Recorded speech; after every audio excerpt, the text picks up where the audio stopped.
Hello dear aspirant, स्वागत है आप सभी का किरोश एकेडमी के इस यूट्यूब प्लेटफॉर्म पे। अगेन आपका एमसीआर का चॉइस फिलिंग है वो, उसके बारे में हम लोग यहाँ पे बात करेंगे। तो व्हाट हैपन नेक्स्ट, अब आगे क्या होगा, क्लियर है। सीट अलोकेशन होगा, डीबी होगा एंड फिर आपका ज्वाइनिंग होगा। यही यहाँ पे प्रोसेस आपका रहने वाला है। तो उसके बारे में यहाँ पे हम लोग इस वीडियो में बात करने वाले हैं। तो कंप्लीट प्रोसेस आपका क्या रहेगा, नेक्स्ट अगला पड़ाव आपका क्या रहने वाला है, उसके बारे में हम लोग यहाँ पे डिस्कस करने वाले हैं। तो चलिए स्टार्ट करते हैं। सबसे पहले एमसीआरई चॉइस फिलिंग के बाद क्या होगा। अब एमसीआरई 5 चॉइस फिलिंग आपकी हो चुकी है। आपने आपको जो भी चॉइस फिलिंग यानी कि जो भी इंस्टीट्यूट आपको चाहिए था वो आपने भर दिया है। अब आगे क्या, अब चॉइस फिलिंग हो गई है, देन सीट अलोकेशन होगा, उसके बाद में आपका डीवी होगा एंड उसके बाद में आपका ज्वाइनिंग होगा। और यही आपका प्रोसेस जो है वो स्टेप बाय स्टेप यहाँ पर रहेगा। अब बात करते हैं सबसे इंपॉर्टेंट चीज कि चॉइस फिलिंग के बाद में पहला स्टेप आपका क्या होना चाहिए। तो पहला स्टेप यहाँ पे रहेगा मेरिट प्लस चॉइस प्रोसेसिंग। अब एम्स आपकी सीबीटी मेरिट निकालेगा, category wise eligibility, field choice and preference आपने जो भरी है उसके अकॉर्डिंग सारी चीजें होंगी। संबंधित इंस्टीट्यूट के एप्लीकेबल रूल्स के अकॉर्डिंग आपका कंसीडर किया जाएगा। ऑफिशियल डीआरए के अनुसार इंस्टीट्यूट जो भी अलोकेशन मेरिट के ऑर्डर में चॉइसेस, प्रेफरेंस और एलिजिबिलिटी के आधार पर सारी चीजें होंगी।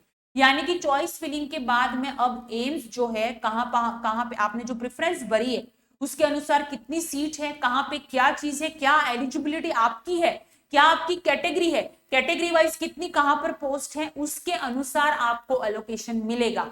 ठीक है, नेक्स्ट आपका यही यहां पर होने वाला है।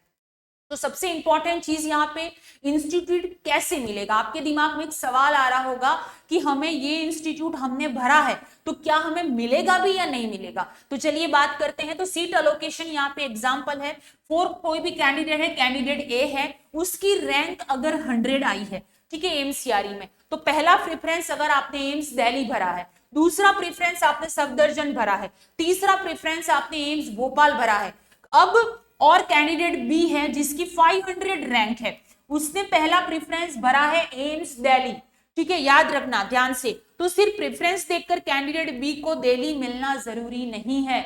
याद रखना, सिर्फ आपने ये चॉइस भरा है, आपकी रैंक तो 500 है लेकिन आपने एम्स दिल्ली भरा, एम्स दिल्ली उसको मिलता है जिसकी रैंक थोड़ी आगे होती है। ठीक है ना, तो आपको जरूरी नहीं है कि आपने प्रेफरेंस एम्स दिल्ली भरा है, आपकी 500 रैंक है तो आपको एम्स दिल्ली मिल जाएगा। उसके आपकी प्रेफरेंस पे डिपेंड नहीं करता है कि आपने भरा है उसके अनुसार मिलेगा। कैटेगरी भी मैटर करती है। सबसे इंपॉर्टेंट चीज, आपकी 500 रैंक है, सबसे पहले तो आप जनरल से हैं, ओबीसी से हैं, एससी एसटी ईडब्ल्यूएस से हैं, ये डिपेंड करता है आपकी प्रेफरेंस का। अलोकेशन के बाद में एप्लीकेबल रिजर्वेशन कैटेगरी रूल्स भी लागू होते हैं। आपने प्रेफरेंस भरा, उसके बाद में एम्स के द्वारा ये देखा जाता है कि आपकी कैटेगरी कौन सी है, तो कैटेगरी वहां पे लागू होती है कि कैटेगरी वाइज आप किस कैटेगरी में आते हैं, उस अनुसार आपको जो है वो वहां पे आगे का प्रोसेस होता है। इसीलिए रैंक से air, category plus vacancy plus eligibility plus preference, इन सभी चीजों को कॉम्बिनेशन करके जो है वो आपको सीट अलोकेशन या फिर आपको पर्टिकुलर एम्स जो है वो मिलता है।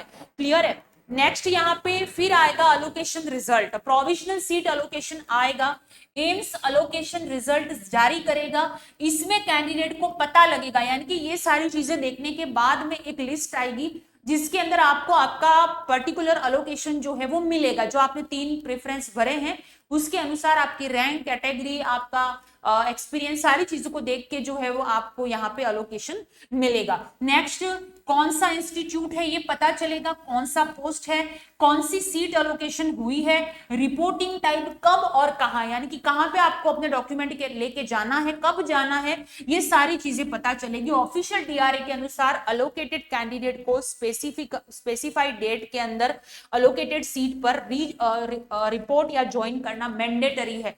यानी कि अब चॉइस फिलिंग के बाद में वो लोग आपको बताएंगे कि आपको कौन सी सीट कहां पे मिली है, तो उसमें डेट भी आपकी आएगी कि इस तारीख से पहले आपको ज्वाइन कर लेना है। तो याद रखिएगा, उस तारीख से पहले आपको ज्वाइन करना कंपलसरी है, अदरवाइज आप रिजेक्ट हो जाओगे। ठीक है ना, तो इस बात का ध्यान रखना है। नेक्स्ट है अलोकेशन मिलने के बाद क्या करना है।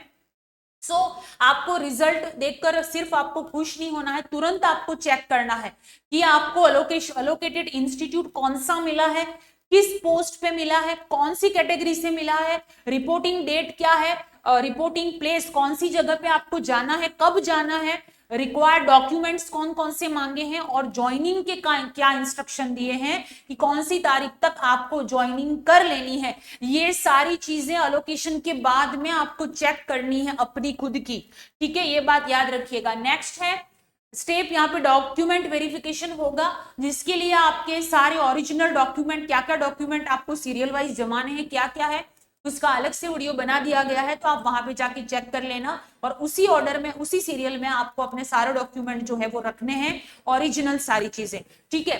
तो ऑफिशियल डीआरए के अनुसार respective AIIMS institute original certificate document verify करेगा, यानी कि आपके सारे ओरिजिनल डॉक्यूमेंट जो आपने एप्लीकेशन फॉर्म में भरे हैं वो सब आपके पास में होना चाहिए, इंक्लूडिंग एनओसी, ठीक है ना, और सारा पर्टिकुलर डेट में होने चाहिए, जो कास्ट सर्टिफिकेट वगैरह होते हैं वो पर्टिकुलर डेट में आपके पास में होने चाहिए, और डीवी डेट रेस्पेक्टिव इंस्टीट्यूट द्वारा नोटिफाई की जाएगी। डॉक्यूमेंट में मुख्यतः आपको क्या क्या चीजें रखनी है, तो एक बार मैं बता दूं, registration slip, admit card, date of birth certificate, category certificate, EWS है, ओबीसी है, सर्टिफिकेट पीडब्ल्यूडी है तो भर ले जाइएगा, educational qualification, experience certificate, NOC और official DRA required document list में यही आपको जो है वो सारी चीजें लेके जाना है, और याद रखना ओरिजिनल के साथ में सारे डॉक्यूमेंट्स की एक एक आपको फोटोकॉपी भी लेके जाना है, ठीक है ना।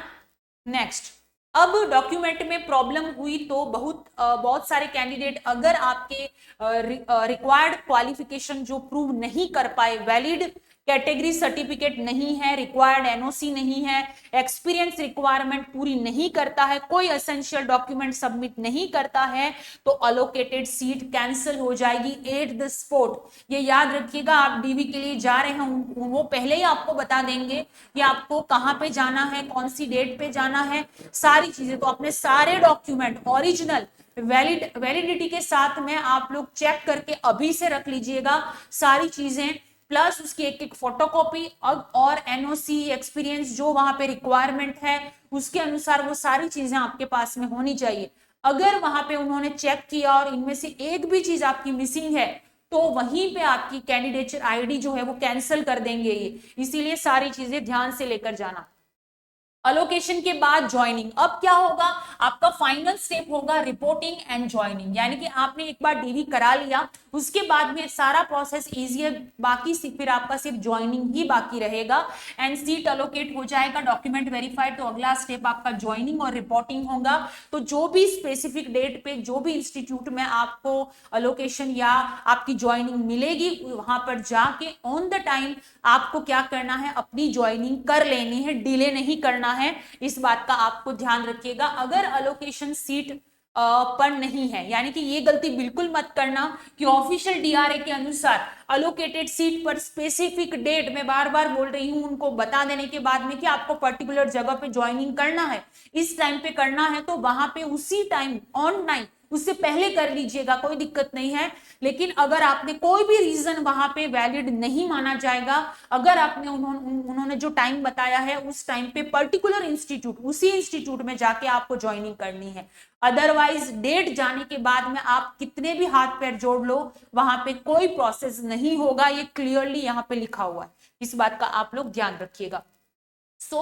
क्या अभी से डॉक्यूमेंट तैयार करें? बिल्कुल, आपको ये तैयार, अगर आप मेरा ये वीडियो देख रहे हैं तो आज ही अपने डॉक्यूमेंट रेडी करके रखना है सारे के सारे, नहीं है तो बनवा लो, एनओसी नहीं है बनवा लो, जो भी चीज आपने एप्लीकेशन फॉर्म में भरी है जो आपको लेके जाना है वो सारी चीजें आज से ही आप रेडी करके रखिएगा। एमसीआरई 5 डॉक्यूमेंट, इसमें आपको जो जो चीजें यहाँ पे registration slip, admit card, 10th certificate, qualification certificate यहाँ पे चाहिएगा, marksheet, category certificate, EWS, OBC, NCL certificate जो भी है वो, PWBD, experience, NOC, ID proof and passport size photo, ये सारी चीजें आपको जो है वो यहाँ पे लेके जानी है। पूरा प्रोसेस मैंने जो है वो यहाँ पे आपका बता दिया है कि अब मैरिड एलिजिबिलिटी प्रेफरेंस के अनुसार आपको सीट अलोकेशन मिलेगा, आपका डीवी होगा, देन आपका ज्वाइनिंग हो जाएगा। क्लियर है? तो यही प्रोसेस जो है वो यहाँ पे रहने वाला है एट द एंड। सबसे बड़ा सवाल है एलोकेशन कब आएगा। अब आप दिमाग में आपके ये चल रहा होगा कि आएगा कब, ये प्रोसेस तो हमें करना है, लेकिन अलोकेशन यानी कि हमें कब मिलेगा, तो उसका भी जवाब सुन लो कि यहाँ एग्जैक्ट डेट आपको हमें भी नहीं पता है।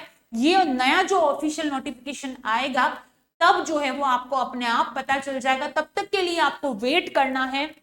लेकिन उससे पहले आपको जो है वो अपने सारे डॉक्यूमेंट जो है वो रेडी रखने हैं। और याद रखिएगा, जब तक ऑफिशियल वेबसाइट पे नहीं आता है कि कब आपको रिपोर्टिंग करना है, कौन सा इंस्टीट्यूट मिला है, क्या अलोकेशन हुआ है, ऑफिशियल एम्स दिल्ली की वेबसाइट पे नहीं आना, तब तक के लिए अगर आपको कोई फेक न्यूज देता है, फेक अगर कोई इंफॉर्मेशन आपके किसी के भी द्वारा आती है, तो आप उस पर भरोसा नहीं करेंगे। सबसे पहले आपको एम्स दिल्ली की वेबसाइट पे विजिट करना है, वहीं पे आपको क्लियर इंफॉर्मेशन जो है वो मिलेगी। ये क्लियरली मैं आपको बोल रही हूं, लेकिन उससे पहले अपने सारे डॉक्यूमेंट जो है वो आपको रेडी रखना है। सो चॉइस फिलिंग अब आपने कंप्लीट कर दी है, एट द एंड उसके अनुसार आपको जो भी चीजें होंगी वो मिल जाएगी, अलोकेशन आपको मिलेगा आपकी प्रेफरेंस, एलिजिबिलिटी, कास्ट के अकॉर्डिंग। उसके बाद में आपको ऑन टाइम वहां पे डीवी के लिए चले जाना है, अपने सारे डॉक्यूमेंट एडवांस में रेडी रखिएगा।